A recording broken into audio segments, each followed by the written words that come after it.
Pai, o senhor vai gostar daqui. Tem outros velhos para conversar, atividades, 3 refeições por dia. É melhor que ficar sozinho naquela casa. 3 dias antes, eu tinha assinado a escritura da minha casa para o meu filho. Ele comemorou, me abraçou, disse que era só para facilitar.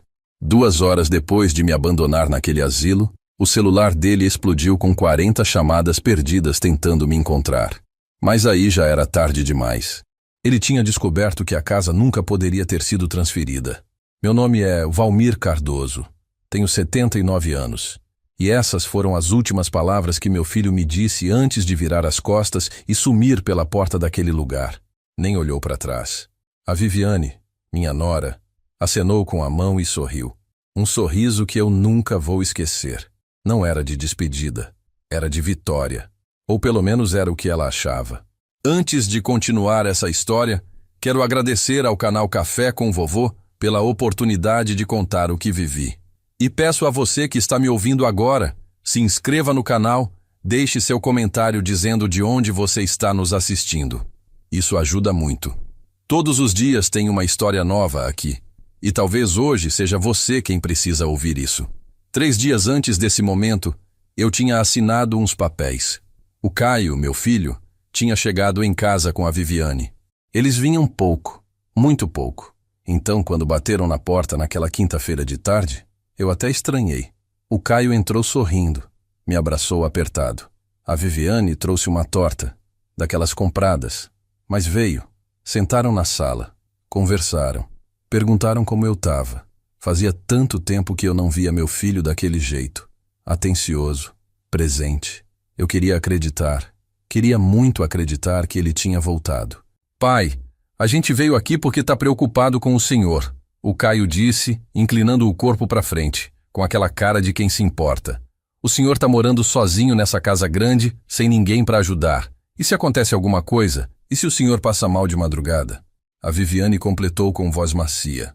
A gente não vai conseguir dormir em paz sabendo que o senhor está aqui sozinho, seu Valmir. Eu ouvi calado. Não sou bobo. Passei 40 anos trabalhando como eletricista em fábrica. Aprendi a ler circuito, a entender quando a corrente está passando onde não devia. E ali, naquela sala, eu sentia que tinha algo errado na fiação. Mas era meu filho, meu único filho. E a gente sempre quer acreditar, né? A gente sempre acha que no fundo mesmo, o sangue vai falar mais alto. Então a gente teve uma ideia, pai. O Caio puxou uns papéis da pasta. A gente quer transferir a casa para o meu nome. Assim, se acontecer alguma coisa com o senhor, Deus me livre, já está tudo resolvido. Não vai ter burocracia, inventário, essas coisas chatas. E o senhor fica morando aqui do mesmo jeito. Nada muda. É só para facilitar, entende? Facilitar. Essa palavra ficou ecoando na minha cabeça. Facilitar para quem? Eu olhei para os olhos do Caio. Ele segurava o papel e caneta na minha direção. A Viviane sorria. Aquele sorriso de quem já ganhou. Eu poderia ter dito não. Poderia ter mandado os 2 embora. Mas sabe o que acontece quando você envelhece? Você fica cansado de brigar. Cansado de estar sozinho. E uma parte de você, por menor que seja, ainda quer acreditar que seu filho presta. Que ele não é capaz de fazer o que você já desconfia. Peguei a caneta. Assinei. O Caio guardou os papéis rapidinho. Deu um beijo na minha testa. Obrigado, pai. O senhor não vai se arrepender. A Viviane levantou, ajeitou a bolsa. A gente volta no final de semana, tá? Eles saíram. Ouvi o carro acelerar na rua. E naquele silêncio que voltou, eu soube. Soube que tinha acabado de cometer o maior erro da minha vida. Sábado de manhã, 2 dias depois, o Caio apareceu de novo. Dessa vez sem avisar. Bateu na porta cedo. Lá pras 7. Eu ainda estava de pijama, tomando café. Bom dia, pai. Arruma suas coisas. A gente vai dar um passeio. Eu estranhei. Passeio? Que passeio, Caio? Ele entrou, foi direto para o meu quarto, começou a pegar minhas roupas, jogar dentro de uma mala velha que estava no armário. O senhor vai conhecer um lugar, vai gostar. A Viviane ficou na sala, de braços cruzados, olhando o celular. Não disse bom dia. Não perguntou se eu queria café. Só ficou ali, como se eu fosse um móvel que ela estava esperando os homens da mudança levarem embora. Eu tentei entender o que estava acontecendo, mas o Caio já estava me empurrando para fora. Vamos, pai. Entra no carro. A voz dele tinha mudado. Não tinha mais carinho. Era ordem. Firme, fria. Entramos no carro. Eu no banco de trás. A Viviane na frente. O Caio dirigindo. Ninguém falava nada. Eu perguntei para onde a gente ia. O senhor já vai ver. A cada quarteirão que passava, meu peito apertava mais. A gente saiu de Santo André. Pegou a via Anchieta. Entrou em São Bernardo. O carro parou na frente de um portão grande verde musgo com uma placa. Lar São Francisco. Residencial para idosos. Caio. O que é isso? Minha voz saiu trêmula. Ele desligou o carro. Saiu. Abriu minha porta. Desce, pai. Eu não queria descer. Mas ele pegou no meu braço e me puxou. A Viviane já estava na recepção, conversando com uma mulher de jaleco branco. Eu fui levado para dentro. Um corredor comprido. Cheiro de desinfetante misturado com comida velha. Passei por velhos sentados em cadeiras de rodas, olhando para a parede. Passei por uma sala com televisão ligada e ninguém assistindo. Passei pela minha dignidade sendo arrancada pedaço por pedaço. O quarto do seu pai é esse aqui. A mulher do jaleco abriu uma porta. Quarto pequeno. Uma cama de solteiro. Um armário de fórmica descascada. Uma janela com grade que dava para um pátio de cimento. As refeições são às 7, meio-dia e 6 da tarde. Toque da campainha se precisar de algo. Ela saiu. Me deixou ali de pé, segurando a mala. O Caio entrou atrás. Colocou a mala em cima da cama. Virou para mim. E foi aí que ele disse: pai, o senhor vai gostar daqui. Tem outros velhos para conversar, atividades, 3 refeições por dia. É melhor que ficar sozinho naquela casa. Naquela casa. A casa que eu construí. A casa que eu paguei. A casa que agora tinha o nome dele nos papéis. Eu olhei para o meu filho. Procurei nos olhos dele alguma coisa. Arrependimento. Dúvida. Humanidade. Mas não tinha nada. Ele já tinha ido embora por dentro antes mesmo de sair pela porta. Caio. Por quê? Foi tudo o que consegui dizer. Ele suspirou. Olhou para o relógio. O senhor vai entender com o tempo, pai. É melhor assim. Para todo mundo. Deu meia volta. A Viviane acenou da porta. Aquele sorriso. Eles sumiram pelo corredor. Eu fiquei parado ali, no meio daquele quarto que cheirava a mofo e abandono. 79 anos de vida. 40 anos de trabalho duro. Uma vida inteira dedicada a ser um homem de bem. E era assim que terminava. Jogado. Descartado. Esquecido. Sentei na beirada da cama. As mãos tremendo. O peito apertado. Não chorei. Não naquele momento. A raiva queimava mais forte que a tristeza. Peguei meu celular no bolso. Tava desligado. Liguei. A bateria estava pela metade. Coloquei no criado mudo e fiquei olhando para a parede. 2 horas depois, aquele celular começou a tocar. E tocar. E tocar. Quando olhei a tela, havia 40 chamadas perdidas. Todas do Caio. E foi nesse momento que eu soube. Alguma coisa tinha dado muito errado. Pro lado dele. Eu não atendi nenhuma das 40 chamadas. Fiquei sentado na beirada daquela cama dura, olhando o nome dele piscar na tela. Caio, Caio, Caio.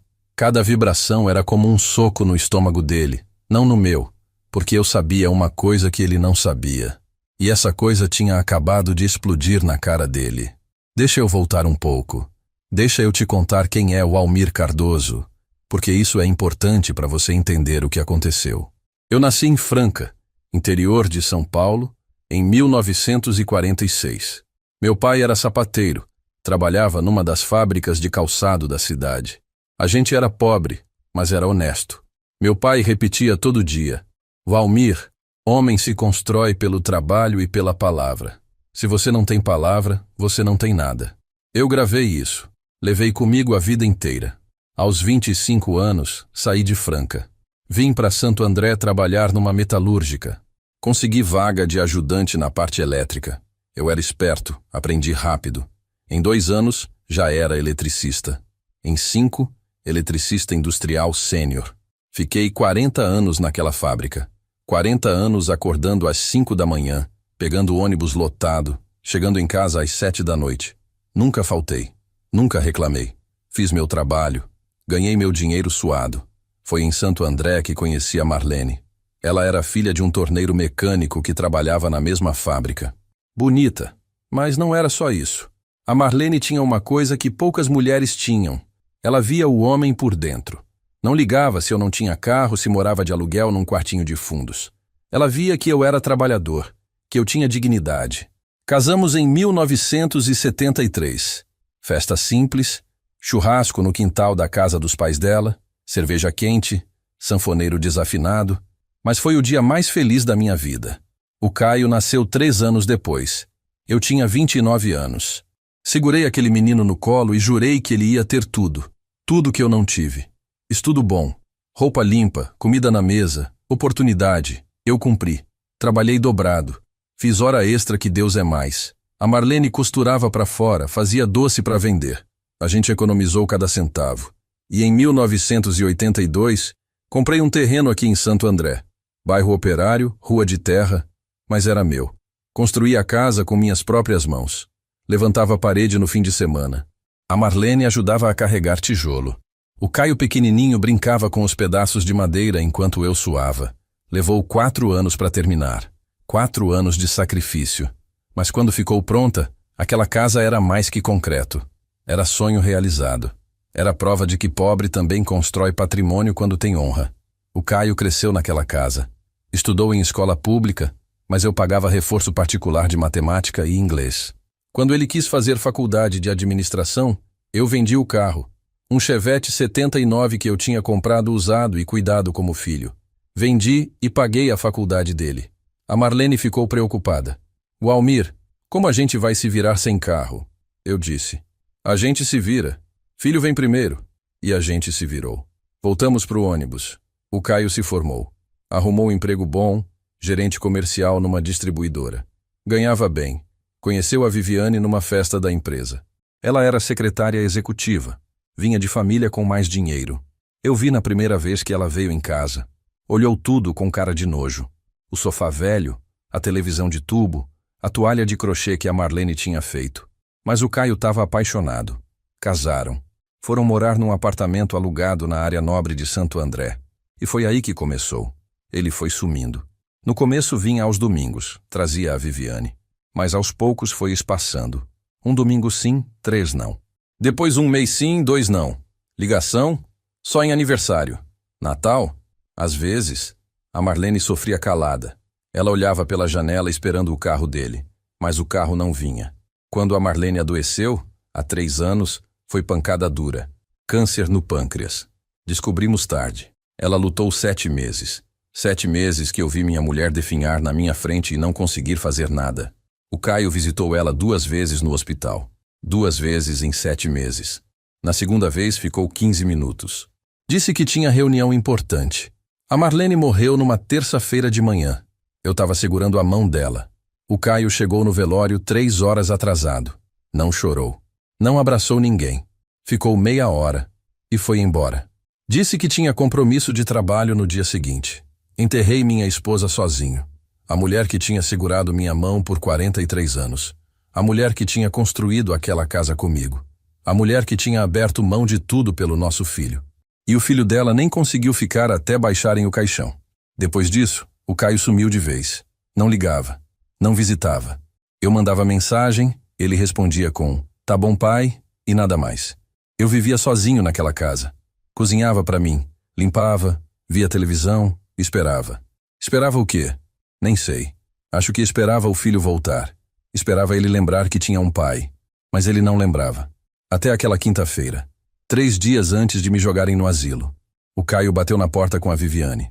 Sorrindo, carinhoso, atencioso. Eu queria acreditar. Queria tanto acreditar que ele tinha voltado. Mas eu não sou bobo. 40 anos mexendo com eletricidade me ensinaram uma coisa. Quando a corrente muda de direção de repente, é porque tem curto em algum lugar. E tinha. Eu só não sabia ainda onde. Eles me convenceram a assinar a transferência da casa. É melhor assim, pai. Para facilitar. Facilitar o quê?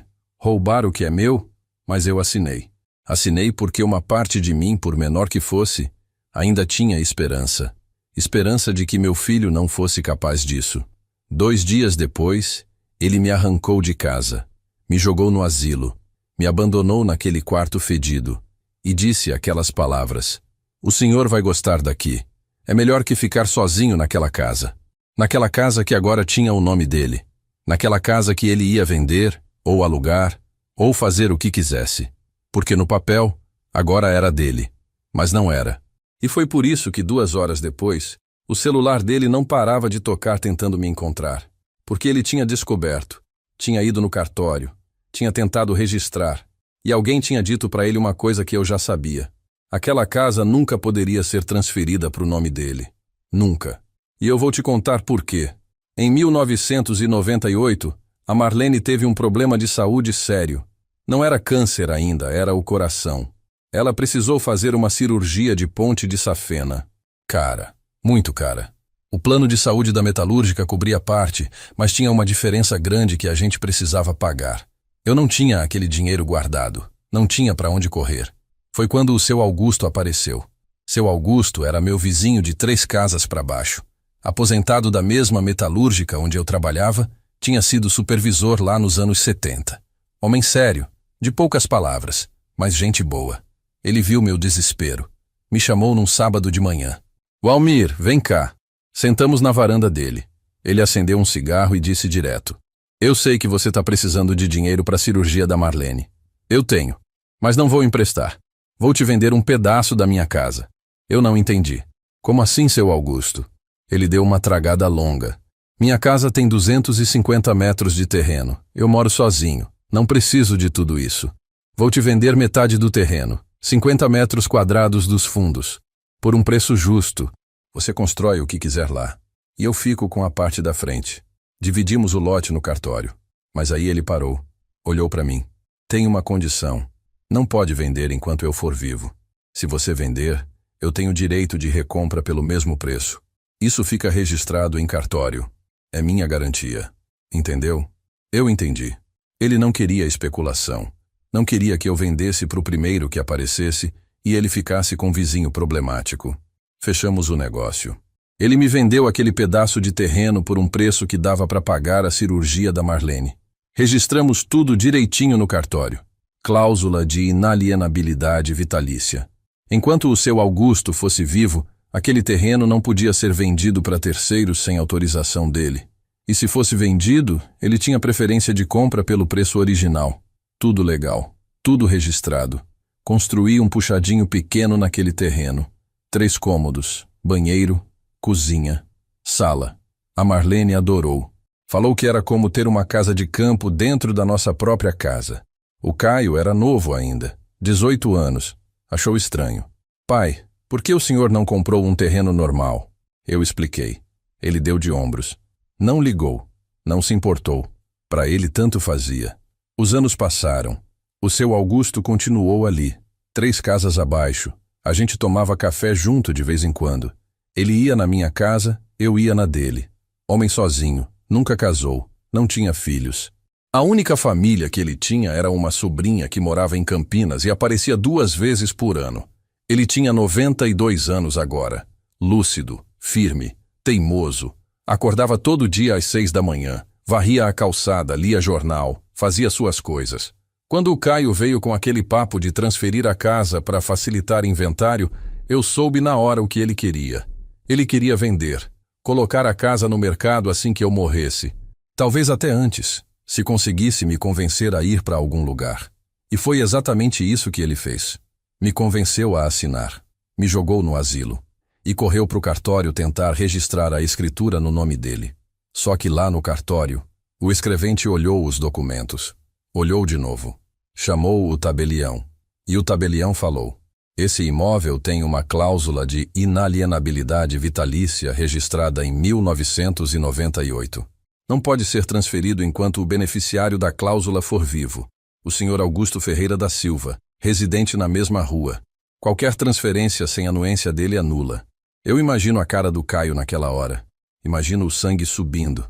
Imagino a Viviane ao lado, de boca aberta, porque eles tinham planejado tudo. Me tirar de casa, me jogar no asilo, ficar com o imóvel, vender por um bom preço porque o bairro tinha valorizado muito, mas não tinha como. O papel que eu assinei não valia nada enquanto o seu Augusto fosse vivo. E o seu Augusto estava muito bem, obrigado. Foi por isso que o celular começou a tocar. Caio ligando desesperado. 1 vez, 2, 10, 20, 40 chamadas. Eu olhava o nome dele piscar na tela e não atendia. Deixava tocar. Deixava ele suar. Deixava ele entender que tinha feito tudo errado. Que tinha abandonado o pai achando que ia se dar bem. Mas tinha se dado mal. Fiquei ali sentado naquele quarto de asilo, ouvindo o celular vibrar, pensando em tudo que eu tinha feito pelo Caio. Todas as vezes que abri mão de alguma coisa para dar para ele. O carro que vendi para pagar faculdade. As horas extras que fiz para comprar roupa boa para ele. As noites que a Marlene passou acordada costurando o uniforme de escola. Tudo jogado fora, tudo pisoteado. E para quê? Para ele me arrancar de casa e tentar roubar o que era meu. Mas eu não ia deixar barato. Não dessa vez. Porque uma coisa que a vida me ensinou é que homem que perde a dignidade, perde tudo. E eu não ia morrer sem dignidade. Não ia deixar meu filho achar que podia fazer o que fez e sair impune. Ia fazer justiça. Do meu jeito. No meu tempo. O celular parou de tocar depois de 1 hora. Silêncio. Eu imaginei o Caio voltando para casa, contando para Viviane. Os dois se olhando, percebendo que tinham um problema. Um velho teimoso de 92 anos que não morria. Um velho que era a única coisa entre eles e o dinheiro. E um pai que eles tinham acabado de abandonar num asilo e que agora sabia exatamente o que eles tinham tentado fazer. Levantei da cama. Fui até a janela. Olhei para o pátio de cimento. Tinha uns 4 velhos sentados em bancos de plástico, olhando para o nada. Uma velha andando de bengala. Um homem de cadeira de rodas sendo empurrado por uma cuidadora entediada. Aquele lugar cheirava a fim, a desistência. A gente que a família não queria mais. Mas eu não era como eles. Eu não ia desistir. Não ia ficar ali apodrecendo até morrer. Tinha uma guerra começando. E eu ia lutar. Porque o Caio tinha esquecido uma coisa. Tinha esquecido que o pai dele não era bobo, que o pai dele tinha sobrevivido 40 anos numa metalúrgica, que tinha construído uma casa com as próprias mãos, que tinha criado ele sozinho quando a mãe morreu. Tinha esquecido que Valmir Cardoso não era homem de se entregar. Peguei o celular, olhei as 40 chamadas perdidas, apaguei todas, desliguei o aparelho, guardei no bolso e comecei a planejar minha volta, porque eu ia voltar, para minha casa, pro que era meu, e o Caio ia pagar por tudo que fez. No segundo dia no asilo, uma enfermeira bateu na porta do meu quarto. Seu Valmir, tem uma ligação para o senhor. É seu filho. Eu estava sentado na cadeira de plástico dura, olhando pela janela. Virei para ela. Diz que eu não quero falar. Ela piscou confusa. Mas senhor, é seu filho. Ele disse que é urgente. Eu repeti mais devagar. Eu não quero falar. Ela saiu. Voltou 5 minutos depois. Ele insiste muito, seu Valmir. Disse que é sobre a casa do senhor, que precisa resolver uns documentos. Eu olhei para ela. Eu sei o que ele quer. Diz que eu não tô bem para falar. Diz que eu tô confuso. Diz o que você quiser. Mas eu não vou falar com ele. A enfermeira ficou sem graça. Saiu. Não voltou mais. Mas eu sabia que o Caio não ia desistir. Ele tinha um problema agora. Um problema de 92 anos chamado Augusto. E ele ia tentar resolver. Ia tentar de todo jeito. Porque gente desesperada faz burrice. E eu estava esperando ele fazer a dele. Passei aquele dia inteiro pensando. Pensando em como sair dali. Pensando no que fazer quando saísse. Porque eu ia sair. Não ia ficar apodrecendo naquele lugar. Mas precisava ser esperto. Precisava de um plano. E para ter um plano, eu precisava saber o que o Caio ia fazer em seguida. À noite, depois do jantar horrível que serviram, um salgadinho requentado com suco aguado, voltei pro quarto. Peguei meu celular. Liguei. Tinha 17 mensagens do Caio. Abri a primeira. Pai, atende o telefone. Urgente. A segunda. Pai, precisamos conversar. É sobre a casa. A terceira. Pai, para de birra. Eu sei que o senhor tá bravo, mas a gente precisa resolver isso. Birra. Ele chamou de birra. Como se abandonar o próprio pai num asilo fosse alguma coisa que se resolve com conversa. Li todas as mensagens, cada uma mais desesperada que a outra. Na última, ele tinha mudado o tom. Pai, o senhor não entende. A gente fez isso pensando no melhor para o senhor. Mas tem uns problemas com a documentação. Preciso que o senhor fale com o seu Augusto.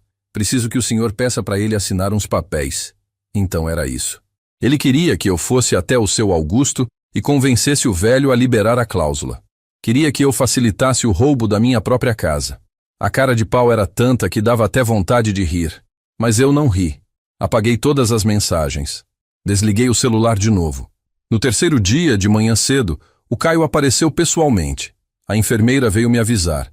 Seu filho está na recepção, quer falar com o senhor. Eu estava tomando café com os outros velhos no refeitório. Um café ralo, pão duro, margarina rançosa. Olhei para ela. Manda ele ir embora.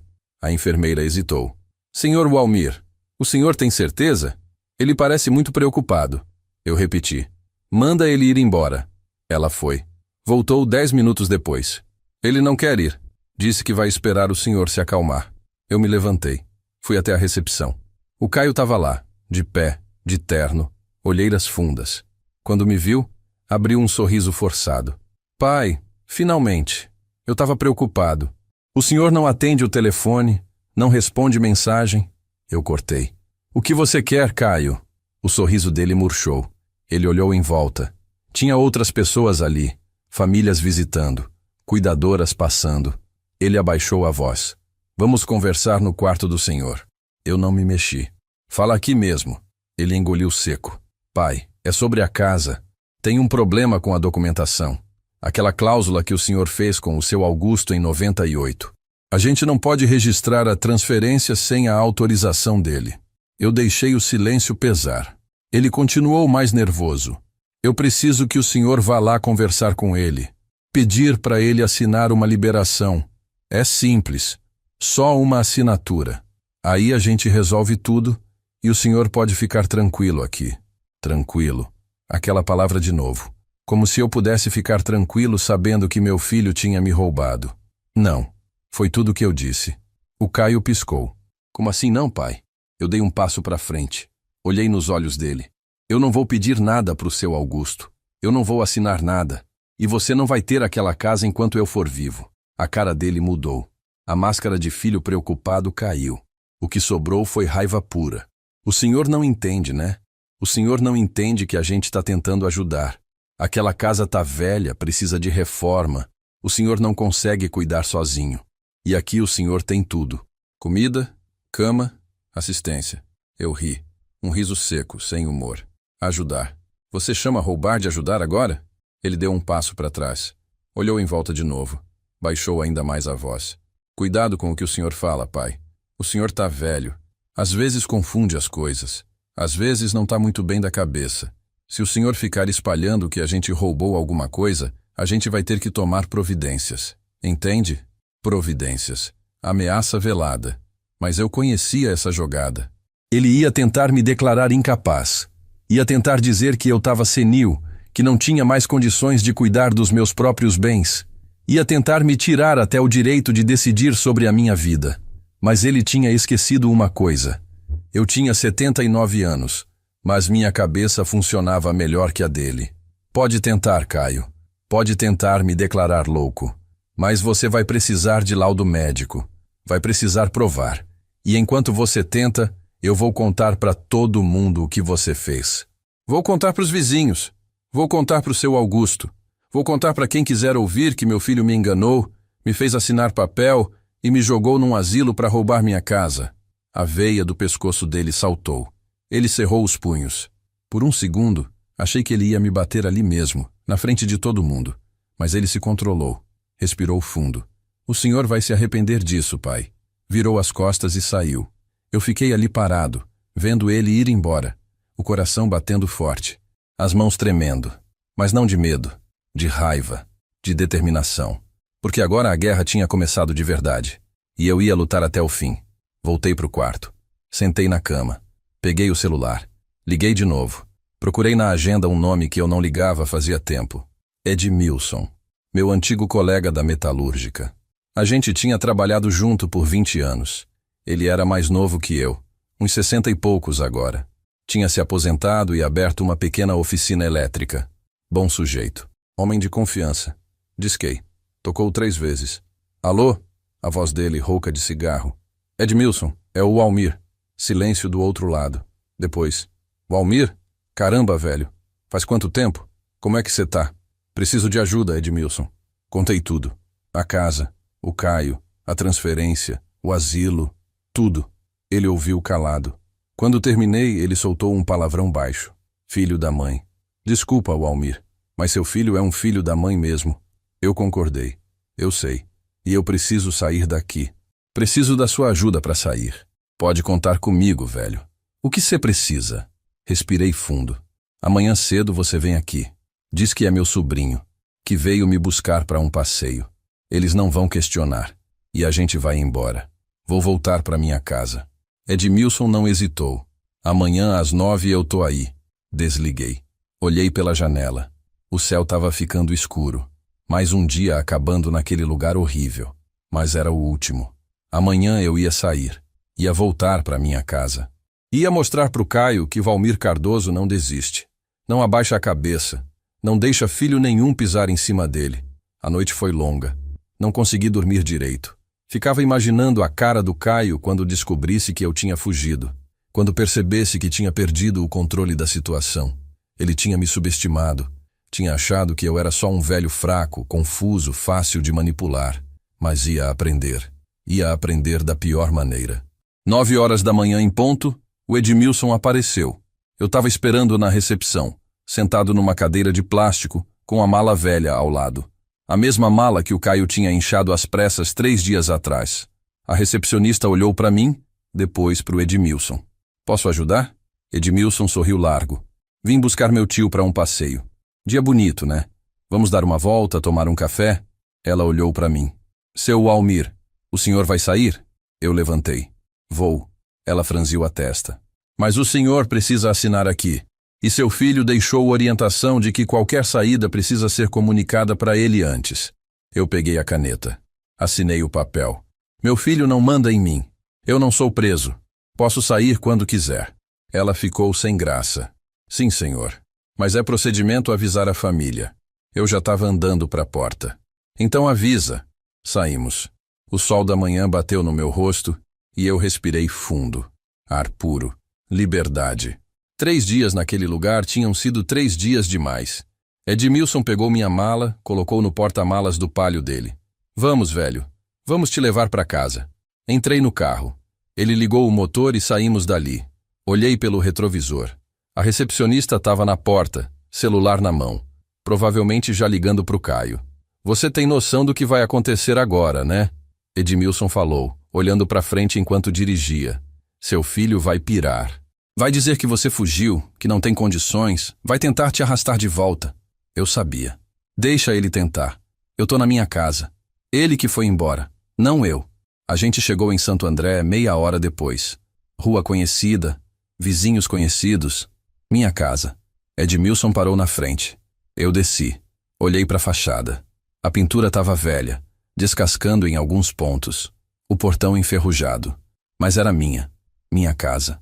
Construída com minhas mãos. Paguei com meu suor. E ninguém ia me tirar dali. Abri o portão. Subi os 3 degraus da entrada. Coloquei a chave na fechadura. A porta abriu. Cheiro de casa fechada. Poeira. Silêncio. Mas era um silêncio diferente do asilo. Era o silêncio de quem está em casa. Entrei. Edmilson veio atrás. Quer que eu fique um pouco? Caso seu filho apareça? Eu balancei a cabeça. Não precisa. Você já me ajudou demais. Eu resolvo o resto. Ele hesitou. Walmir, você tem certeza? Esse menino seu não tá brincando. Ele quer essa casa. E gente assim não desiste fácil. Eu olhei para ele. Eu também não desisto fácil, Edmilson. Criei esse menino. Sei como ele funciona. E dessa vez, ele foi longe demais. Edmilson me abraçou. Qualquer coisa mesmo você me liga. Tô aqui. Ele saiu. Ouvi o carro dele afastar. Fechei a porta. Olhei em volta. A sala. O sofá velho onde eu e a Marlene assistíamos novela. A mesa de jantar onde o Caio fazia lição de casa quando criança. As fotos na parede. Eu, ela, ele. Família. Ou pelo menos o que um dia foi uma família. Fui pro quarto. Joguei a mala no canto. Sentei na cama. A mesma cama onde a Marlene tinha dormido ao meu lado por 43 anos. Onde ela tinha suspirado pela última vez antes de adoecer. Senti um aperto no peito. Marlene, falei baixo, como se ela pudesse ouvir. Se você tivesse visto o que nosso filho fez, se você tivesse visto... Mas ela não estava ali. Ela nunca mais ia estar. E eu precisava lidar com isso sozinho. Levantei. Fui para a cozinha. Abri a geladeira. Vazia, claro. Fazia 3 dias que eu tinha saído. Ou melhor, que tinha sido arrancado dali. Fechei a geladeira. Peguei o celular. Liguei de novo. Olhei as mensagens. Já tinha 5 novas do Caio. Abri a primeira. Pai, a gente foi avisado que o senhor saiu do asilo. Onde o senhor tá? A segunda. Pai, isso não tá certo. O senhor não pode ficar sozinho. Volta pro asilo. A gente conversa. A terceira. Pai, eu vou aí. A gente precisa resolver isso. Apaguei todas. Desliguei o celular de novo.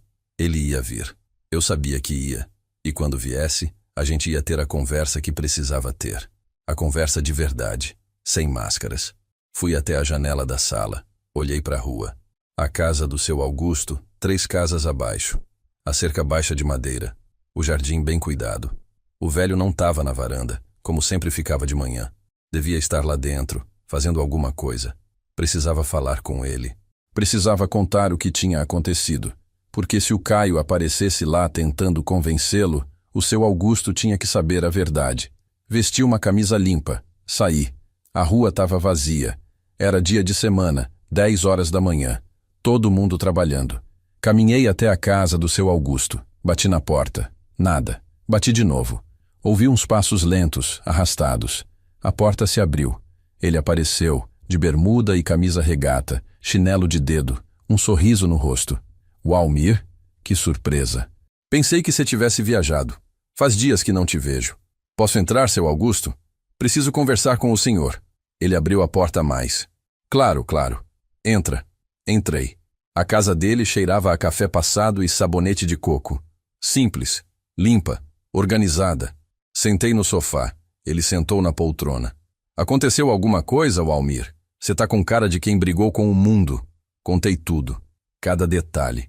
O Caio aparecendo com a conversa de transferir a casa, a assinatura, o abandono no asilo, a descoberta da cláusula, a tentativa do Caio de fazer eu convencer o seu Augusto a assinar a liberação, a fuga, tudo.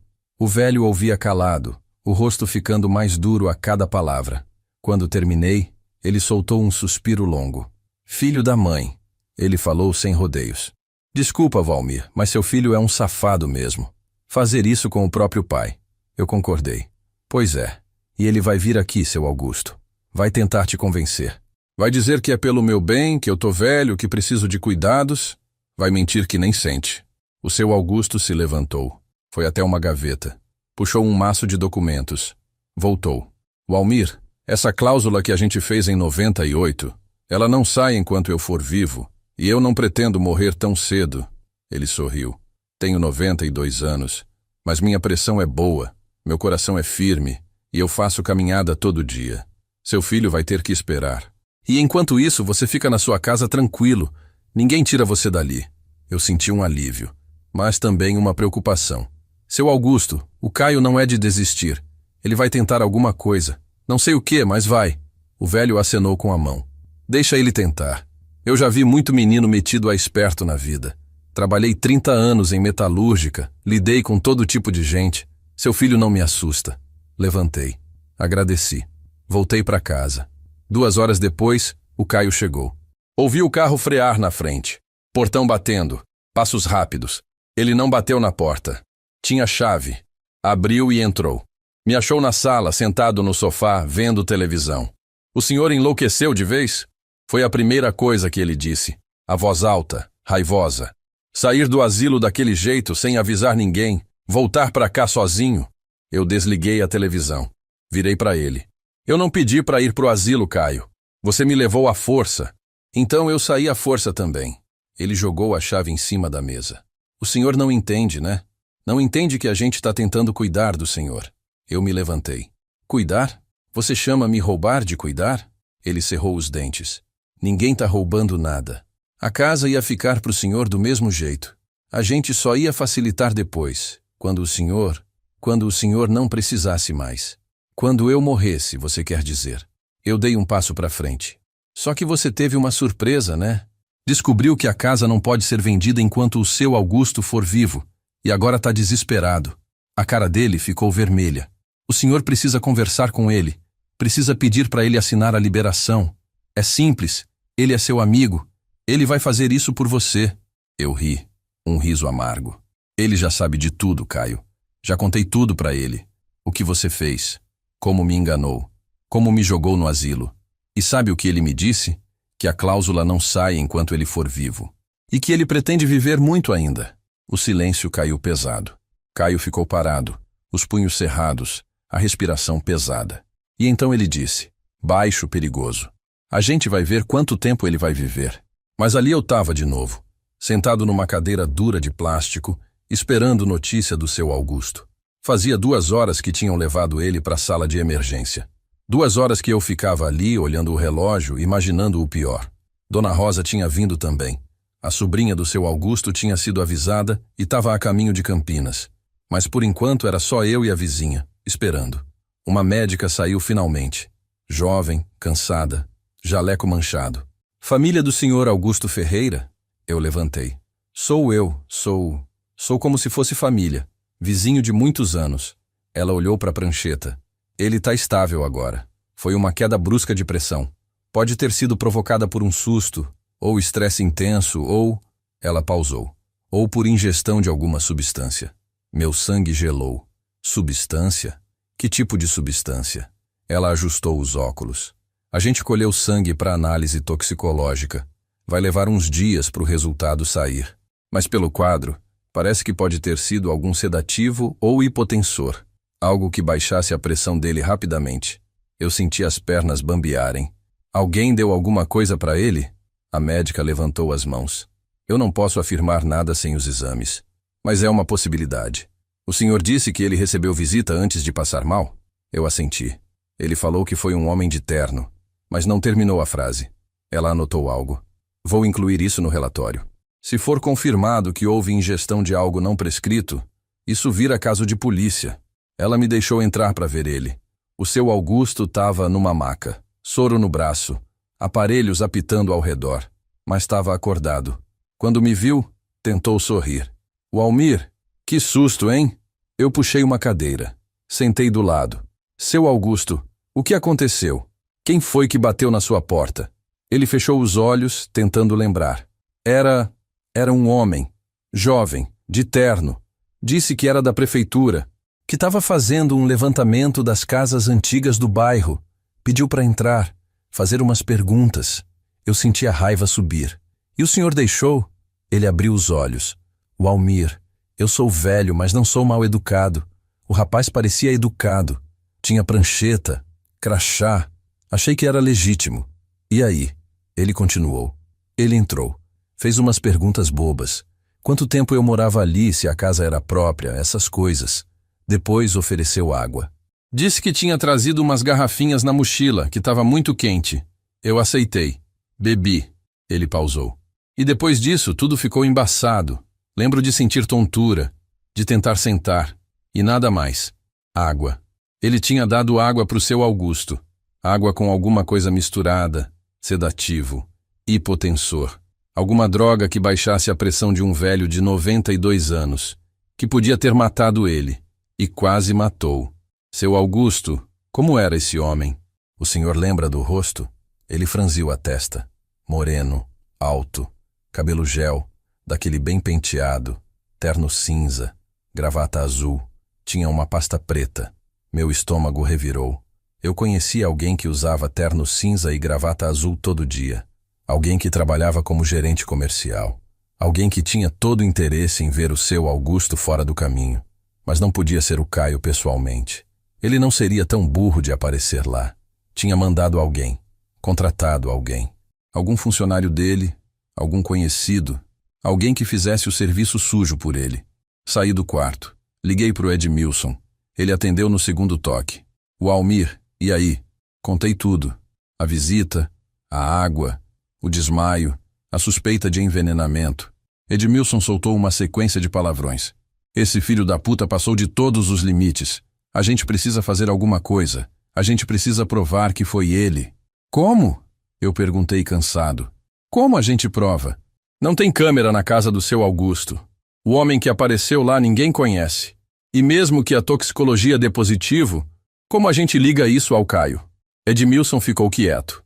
Depois disse devagar: a gente precisa armar uma cilada. Fazer ele se entregar. Uma cilada. Era arriscado. Mas talvez fosse a única opção. Como? Edmilson pensou. Deixa eu pensar. A gente se fala amanhã. Por enquanto, fica de olho. E não deixa o seu Augusto sozinho no hospital. Se eles tentaram uma vez, podem tentar de novo. Desliguei. Voltei para o quarto. Dona Rosa tinha ido embora. A sobrinha do seu Augusto ainda não tinha chegado. Sentei de novo na cadeira do lado da maca. O velho estava cochilando. Olhei para ele. 92 anos. Uma vida inteira de trabalho honesto. E agora ali, numa cama de hospital porque meu filho tinha decidido que ele era um obstáculo. Peguei meu celular. Abri as mensagens.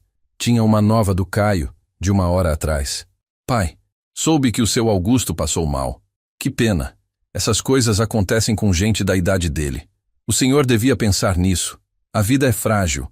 Nunca se sabe quando é a última vez. Li aquela mensagem 3 vezes. Cada palavra destilando veneno. Essas coisas acontecem. A vida é frágil. Nunca se sabe quando é a última vez. Não era solidariedade. Era aviso. Era ele dizendo: eu fiz. E posso fazer de novo, com ele, ou com você. Apaguei a mensagem. Mas tirei print antes. Guardei. Porque aquilo era prova. Prova da intenção. Da frieza. Do que ele era capaz de fazer. E 1 hora, isso ia servir. A sobrinha do seu Augusto chegou às 8 da noite. Cláudia, uma mulher de uns 50 anos, cabelo curto, olhos vermelhos de choro. Ela abraçou o tio, que já estava mais acordado. Conversaram baixo. Eu me apresentei. Expliquei tudo. Ela ficou pálida. Alguém envenenou meu tio? Eu assenti. A gente não tem certeza ainda, mas é muito provável. Ela olhou para mim. Por quê? Quem faria uma coisa dessas? Eu respirei fundo. Contei sobre a casa, sobre a cláusula, sobre o Caio, sobre tudo. Quando terminei, ela estava tremendo de raiva. Seu filho é um monstro. Eu não discordei, porque era verdade. Cláudia ficou no hospital. Disse que ia passar a noite ali. Eu voltei para casa, já era quase meia-noite. A rua estava escura, vazia. Entrei, tranquei a porta. Fui para o quarto, mas não consegui dormir. Ficava pensando no que fazer, como provar, como fazer justiça. De manhã cedo, 6h30, o Edmilson apareceu. Bateu na porta. Eu abri. Ele entrou com cara de quem não tinha dormido também. Tive uma ideia. Sentamos. Ele puxou o celular. A gente precisa fazer o Caio acreditar que o seu Augusto vai morrer. Ou já morreu. Aí ele relaxa. Acha que ganhou. E quando ele achar que ganhou, a gente pega ele. Olhei para ele. Como a gente faz isso? Edmilson sorriu. Mas era um sorriso sem alegria. A gente espalha a notícia. Vizinhos, conhecidos, que o seu Augusto teve uma parada cardíaca no hospital, que tá grave, desenganado, ou melhor ainda, que morreu. Aí a gente vê como o Caio reage. Se ele aparece aqui correndo, tentando registrar a casa de novo, a gente tem a prova da intenção. Era arriscado, mas podia funcionar. E o seu Augusto? Ele topa isso? Edmilson deu de ombros. A gente pergunta. Mas pelo que você contou, o velho tem coragem. E ele deve querer ver justiça tanto quanto você. Voltei para o hospital na parte da tarde. Conversei com o seu Augusto e a Cláudia. Expliquei o plano. O velho ouviu tudo. Quando terminei, ele sorriu. Um sorriso maroto, de quem estava gostando da ideia. Então você quer que eu morra? Deu uma risada. Walmir, eu tô nessa. Esse moleque do seu filho quase me matou de verdade. Agora é minha vez de dar o troco. Cláudia concordou. Eu ajudo. Vou espalhar para os vizinhos. Vou dizer que meu tio teve complicação grave, que os médicos não dão esperança. Olhei para os dois. Tem certeza? Porque isso pode ficar perigoso. O seu Augusto apertou minha mão. Walmir, eu já vivi 92 anos. Se eu morrer amanhã, morri bem vivido. Mas se eu puder ajudar a botar aquele moleque na cadeia antes, melhor ainda. O plano estava armado. Agora era só esperar o Caio morder a isca. A notícia se espalhou rápido. Dona Rosa foi a primeira. Cláudia ligou para ela na sexta de manhã, voz embargada, chorando. Dona Rosa, meu tio piorou muito durante a noite. Os médicos disseram que ele não resiste. Pode ser questão de horas. Dona Rosa, coração mole, Espalhou para a rua inteira em menos de 1 hora.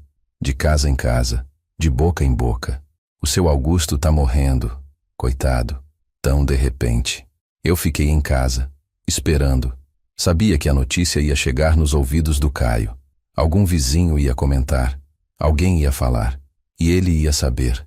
Edmilson estava comigo sentado na sala tomando café. Agora é esperar. Ver como ele reage. Eu assenti. O coração batendo forte. Nervoso, com raiva, com esperança. 2 horas depois, meu celular tocou. Número desconhecido. Atendi. Alô?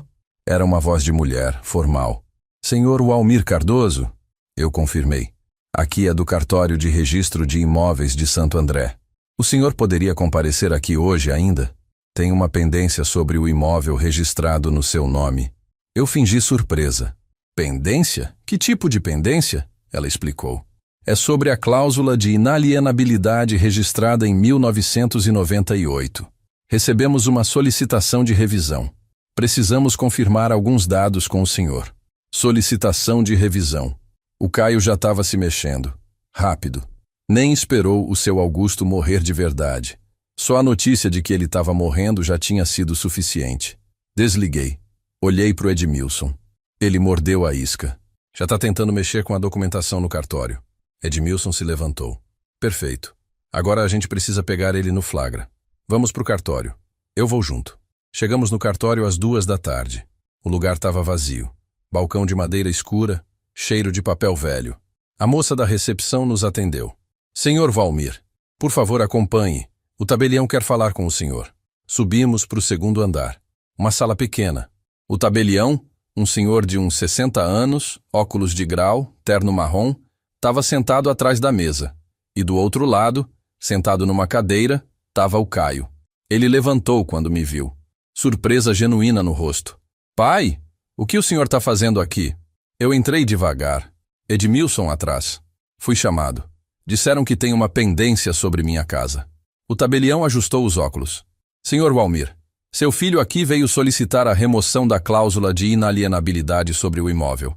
Ele trouxe um atestado médico informando que o senhor Augusto Ferreira está em estado grave, desenganado pelos médicos, e solicitou que a cláusula seja removida por força maior. Eu olhei para o Caio. Ele estava tenso, suando, mas tentava manter a compostura.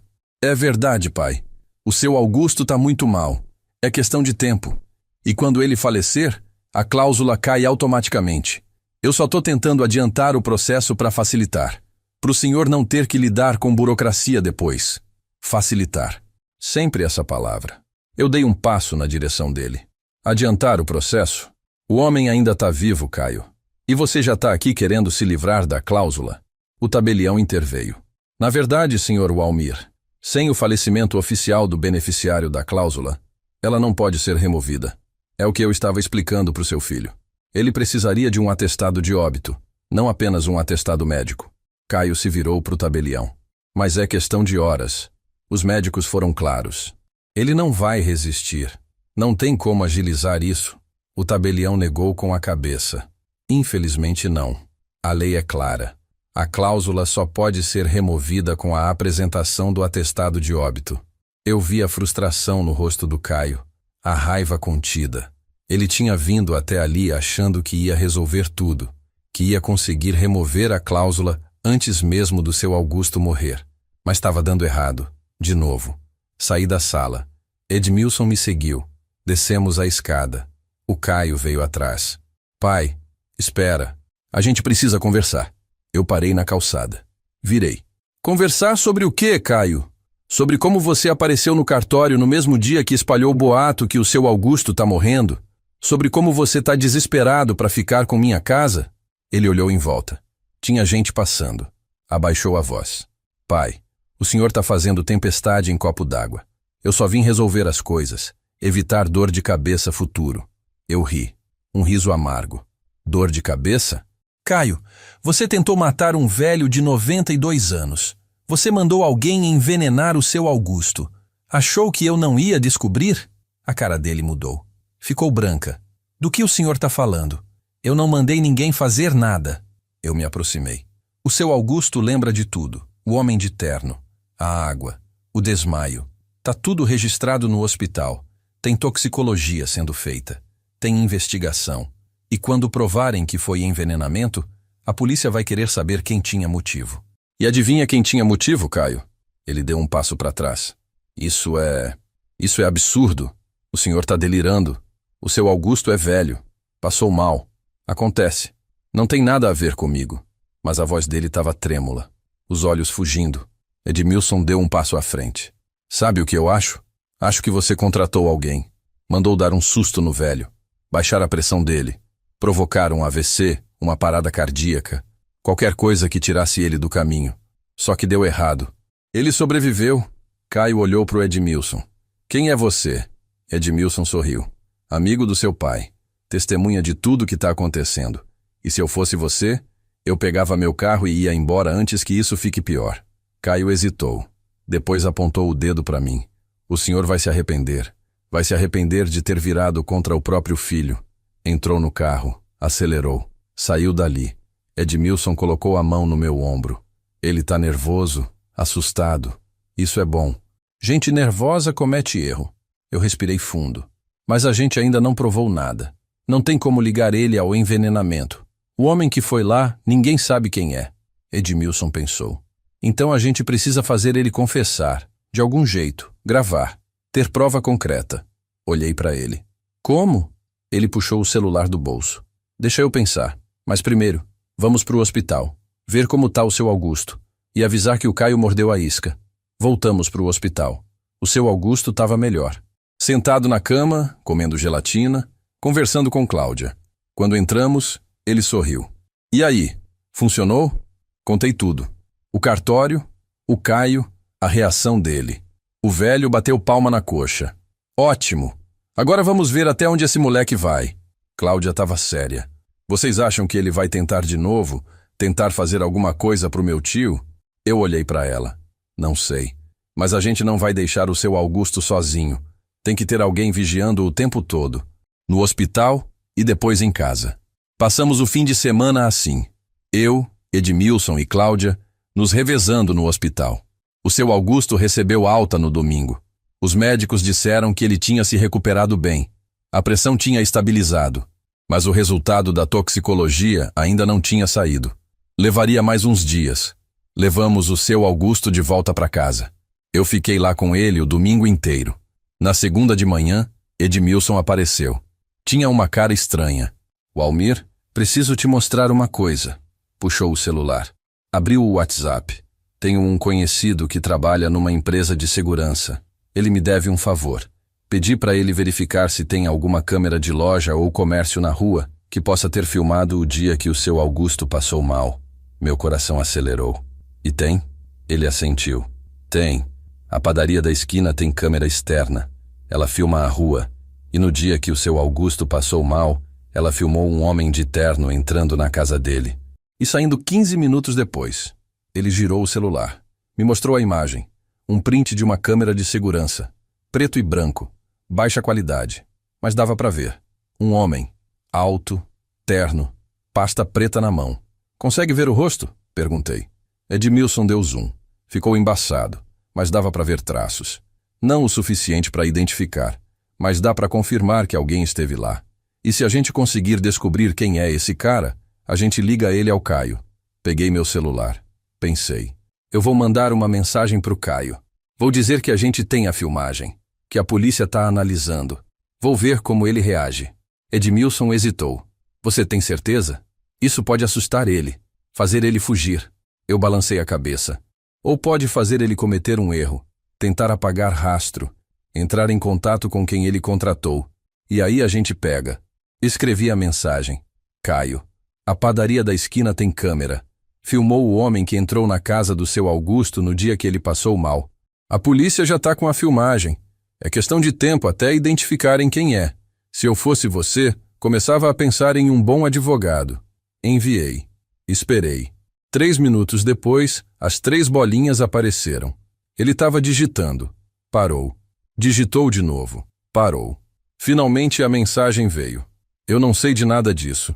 Mas se o senhor quer me acusar de algo que eu não fiz, vai em frente. Vai ver quem sai perdendo. Não era confissão. Mas também não era negação convicta. Era nervosismo. Era medo. E medo faz gente cometer besteira. Agora era só esperar. Caio cometeu o erro na terça-feira, 2 dias depois da minha mensagem sobre a filmagem. Edmilson tinha instalado uma câmera discreta na casa do seu Augusto. Pequenininha na varanda apontada para a rua. A gente não contou para ninguém. Nem para os vizinhos. Só eu, Edmilson, Cláudia e o seu Augusto sabíamos. E ficamos esperando. Era meio-dia quando o carro parou na frente da casa do seu Augusto. Não era o carro do Caio. Era um Civic preto. Vidros fumê. Edmilson estava comigo na minha casa, monitorando pelo celular. Walmir, tem um carro parado lá. A gente viu pelo aplicativo. 2 homens desceram. Um era o mesmo da filmagem da padaria. Alto, terno, pasta. O outro era mais novo, jeans e camisa social. Eles olharam em volta. Caminharam até a porta. Bateram. O seu Augusto estava lá dentro, esperando. Cláudia também. Eles não abriram a porta. Mas o seu Augusto chegou perto, falou alto através da porta fechada. Quem é? O homem de terno respondeu. Senhor Augusto, sou da prefeitura, vim fazer uma vistoria. O senhor lembra que eu vim na semana passada? O seu Augusto firme respondeu. Lembro sim. E lembro que depois que você saiu, eu desmaiei.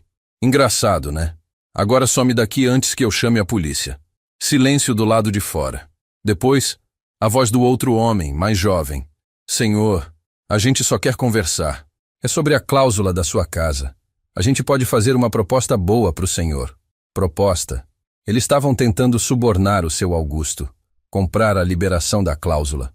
O velho não abriu a porta. Eu não tenho nada para conversar com vocês. E eu sei quem mandou vocês aqui. Podem dizer para o Caio que não adianta. Enquanto eu for vivo, aquela cláusula não sai. Os 2 homens se entreolharam. O de terno puxou o celular. Fez uma ligação. Falou baixo, mas a câmera tinha áudio. Edmilson aumentou o volume. Não tá dando certo. O velho não quer nem conversar. Ele sabe que fomos nós. Pausa. Ele escutando alguém do outro lado. Depois. Tá, mas como? Ele trancou a porta. Não vai abrir. Mais pausa. Tá bom.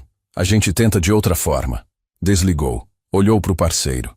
Ele quer que a gente espere. Quando o velho sair, a gente aborda na rua. Conversa de novo. Faz ele entender que é melhor aceitar a proposta. O mais novo concordou. Voltaram pro carro. Ficaram lá, esperando. Edmilson me olhou. Eles vão ficar lá esperando o seu Augusto sair. A gente precisa chamar a polícia agora. Eu concordei. Peguei meu celular. Liguei pro 190. Reportei tudo. 2 homens suspeitos vigiando a casa de um idoso. Que um deles já tinha estado envolvido num caso de envenenamento. A atendente disse que ia mandar uma viatura. 15 minutos depois, a viatura chegou. 2 policiais. O carro preto ainda estava lá. Os policiais desceram. Bateram no vidro do Civic. O motorista abriu. Conversa. Não dava para ouvir. Depois de uns 5 minutos, os policiais fizeram os 2 saírem do carro. Revista, documentos. O de terno estava nervoso. Gesticulava muito. Explicava alguma coisa. Eu e Edmilson saímos. Fomos até lá. Um dos policiais nos reconheceu. Ele tinha atendido a ocorrência no dia que o seu Augusto passou mal. Senhor Walmir, esses são os homens que o senhor mencionou? Eu apontei para o de terno. Esse aí foi quem entrou na casa do seu Augusto no dia que ele desmaiou. A padaria tem filmagem. E a gente tem filmagem dele chegando aqui hoje de novo, tentando entrar. O policial olhou para o homem. Senhor, pode me acompanhar para a viatura? Precisamos esclarecer umas coisas. O homem ficou pálido. Eu não fiz nada de errado.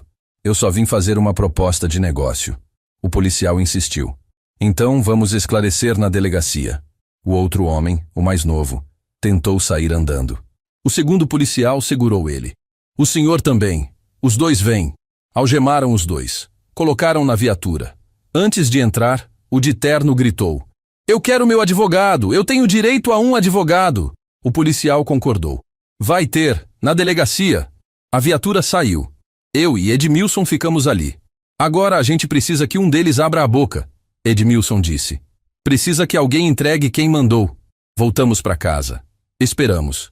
3 horas depois, o telefone do seu Augusto tocou. Era a delegacia. Queriam o depoimento dele. Cláudia levou ele até lá. Passou 2 horas na delegacia. Quando voltou, estava cansado, mas satisfeito. Eles estão interrogando os 2. Um deles já começou a soltar o verbo. o mais novo. Falou que foi contratado por um gerente comercial de uma distribuidora, que ofereceram 5.000 reais para ele e o parceiro assustarem um velho e conseguirem uma assinatura numa liberação de cláusula. 5.000 reais. O preço que o Caio tinha colocado na consciência de 2 homens. E ele deu o nome? Perguntei. O seu Augusto assentiu. Deu. Caio Cardoso. Seu filho, Valmir. O delegado disse que vai chamar ele para depor amanhã. Senti o chão sumir debaixo dos meus pés. Alívio e tristeza ao mesmo tempo. Alívio, porque finalmente tinha prova. Tristeza, porque era real. Meu filho tinha realmente tentado matar um velho inocente. Tinha contratado bandidos. Tinha quebrado todas as linhas da moral e da lei. E agora ia pagar. Naquela noite o Caio me ligou. Atendi. Ele estava desesperado. Pai, eu preciso falar com o senhor. Urgente. Pessoalmente. Eu fiquei quieto. Ele continuou. Pai, por favor, vamos conversar. Só nós 2. Sem mais ninguém. Eu posso explicar tudo. Explicar o quê, Caio? Como você pagou 5.000 reais para 2 criminosos tentarem me roubar? Como você tentou matar o seu Augusto? A voz dele falhou. Pai, eu não queria que chegasse nesse ponto. Eu só queria resolver a situação. A casa vale muito dinheiro, pai. A gente precisa desse dinheiro. A Viviane tá me pressionando, a gente tem dívidas, Dívidas. Era por dívidas. Ele tinha tentado me roubar, tinha tentado matar um velho inocente por causa de dívidas. Você devia ter pedido ajuda, Caio. Devia ter conversado comigo, não tentado me roubar. Ele começou a chorar. Chorar de verdade. Pai, eu sei que eu errei. Eu sei, mas eu sou seu filho. O senhor não vai me abandonar agora, vai? Aquela palavra. Abandonar. Ele tinha me jogado num asilo. Tinha me tirado da minha casa. Tinha assinado meu nome em papéis sem eu entender direito. Tinha me deixado sozinho naquele quarto fedorento. E agora vinha me pedir para não abandoná-lo? Caio, amanhã você vai ser chamado para depor na delegacia. Os homens que você contratou já te entregaram. Tem prova, tem filmagem, tem tudo. Você vai responder pelo que fez. Criminalmente. Silêncio do outro lado. Depois, a voz dele, baixa, ameaçadora. O senhor vai fazer isso comigo? Vai me entregar para a polícia? Sou seu filho. Você deixou de ser meu filho no dia que me jogou naquele asilo, Caio. Desliguei. Bloqueei o número. Sentei no sofá. Coloquei as mãos no rosto. E chorei. Chorei pela primeira vez desde que a Marlene tinha morrido. Chorei pelo filho que eu criei. Pelo homem que ele podia ter sido. Pelo monstro que ele se tornou. Edmilson chegou no dia seguinte cedo. Walmir, o delegado quer teu depoimento também. Hoje de manhã. Fui. Contei tudo. Desde o começo. A transferência da casa, o asilo, as ameaças, tudo. O delegado anotou cada palavra. Senhor Walmir, com base nos depoimentos e nas provas, vamos indiciar seu filho por tentativa de homicídio, estelionato e coação. Ele vai ser preso hoje ainda. Preso. Meu filho ia ser preso. Senti um vazio no peito. Tem que ser assim? Perguntei, sabendo a resposta. O delegado olhou para mim com compaixão. Senhor, seu filho contratou 2 homens para envenenar um idoso. Só não morreu porque teve sorte. Isso é tentativa de homicidão. Não tem como não prender. Saí da delegacia, voltei para casa. 2 horas depois, o Edmilson me ligou. Walmir, acaba de sair na rádio local. Prenderam o Caio. Ele tá na delegacia. A Viviane também. Ela estava junto no esquema. Desliguei. Sentei na varanda. Olhei para a rua. A casa do seu Augusto. 3 casas abaixo. Ele estava na varanda dele também. Acenei. Ele acenou de volta. Justiça tinha sido feita. Mas não tinha gosto de vitória. Tinha gosto de cinza. De fim. De tudo que eu tinha construído na vida desmoronando. Porque no final eu tinha perdido meu filho. Não para a morte. Para a ganância. Para a maldade. E isso doía mais que qualquer outra coisa. 3 meses se passaram desde aquele dia. 3 meses desde que vi meu filho sendo levado algemado para dentro da viatura. A imagem ficou gravada na minha cabeça. Não sai. Acho que nunca vai sair. Tem noite que eu acordo no escuro, suando frio, vendo aquela cena de novo, e me pergunto onde foi que eu errei, onde foi que falhei como pai. O processo está correndo. O advogado do Caio tentou de tudo. Tentou dizer que os 2 homens estavam mentindo, que não tinha prova concreta. Mas tinha. A filmagem da padaria, a gravação da câmera que o Edmilson instalou, os depoimentos. O resultado da toxicologia do seu Augusto, que confirmou sedativo na corrente sanguínea. Tudo batia. Tudo apontava para o Caio. O juiz negou fiança. Ele está preso, esperando o julgamento. A Viviane conseguiu sair. O advogado dela argumentou que ela não tinha participação direta, que não sabia de nada. Eu sei que é mentira. Ela sabia. Ela incentivou. Ela foi cúmplice de tudo. Mas ela tinha um advogado melhor, mais caro, e conseguiu liberdade. Voltou para a família dela. Pediu o divórcio do Caio na semana passada. Nem visitou ele na cadeia. Quando o navio afundou, ela pulou fora, como rato. Eu fui visitar o Caio uma vez. Só uma. 2 meses atrás. Entrei naquele lugar horrível. Cheiro de mofo e desespero. Grades por todo lado. Ele apareceu do outro lado do vidro. Magro, pálido, olheiras fundas. Pegou o telefone. Eu peguei o meu.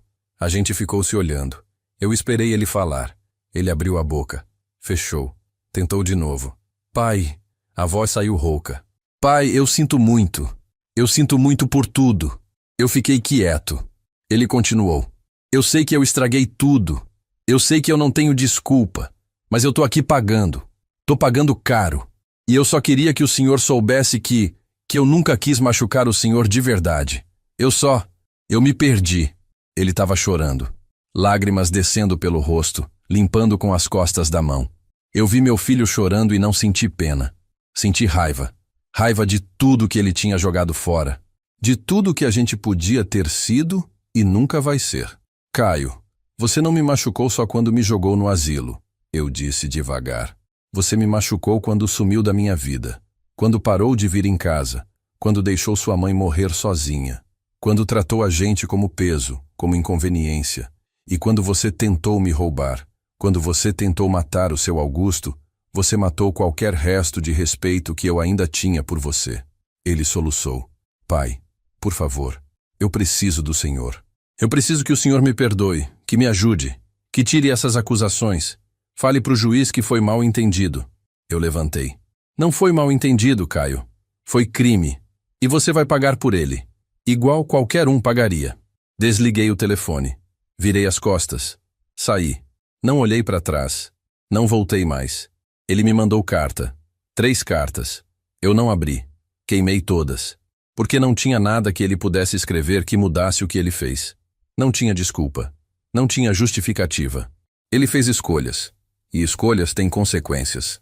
O seu Augusto se recuperou completamente.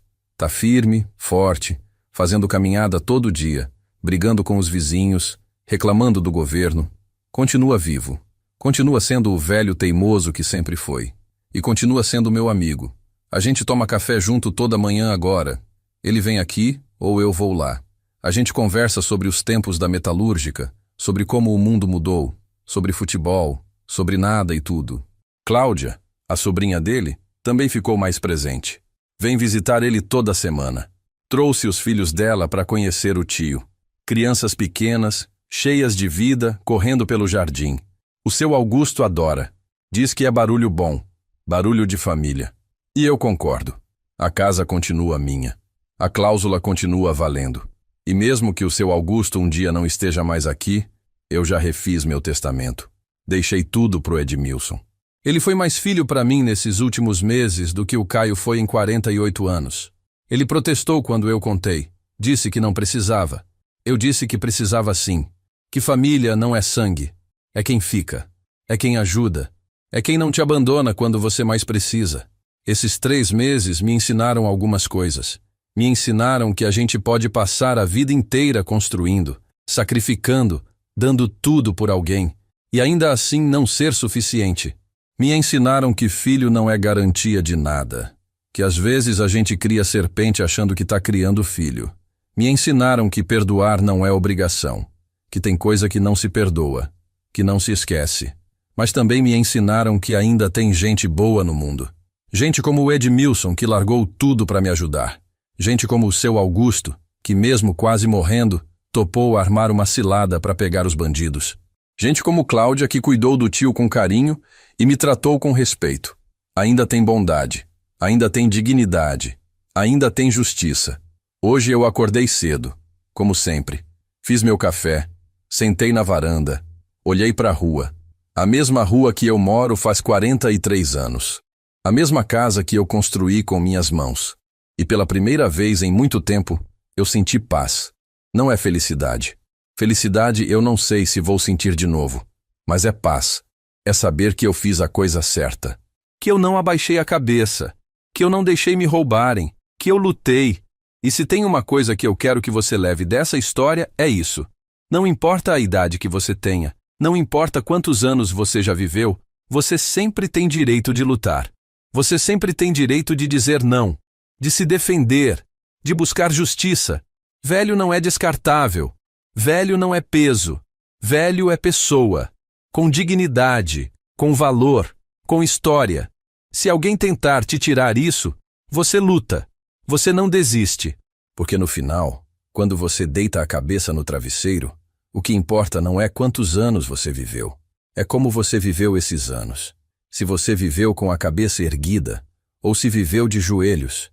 Eu escolhi viver de cabeça erguida. E mesmo que tenha doído, mesmo que tenha custado meu filho, eu faria tudo de novo. Porque dignidade não se negocia, respeito não se vende, e justiça não é só palavra bonita, é ação. Meu nome é Valmir Cardoso, tenho 79 anos. Sou eletricista aposentado. Construí minha casa com minhas próprias mãos. Criei um filho que me decepcionou, mas encontrei família onde não esperava. E aprendi que enquanto a gente tiver força para lutar, a gente não perdeu. A gente só perdeu quando a gente desiste. E eu não desisti. Se essa história tocou seu coração de alguma forma, comenta aí embaixo. Me diz se você já passou por algo parecido. Se tem alguém na sua família que precisa ouvir isso.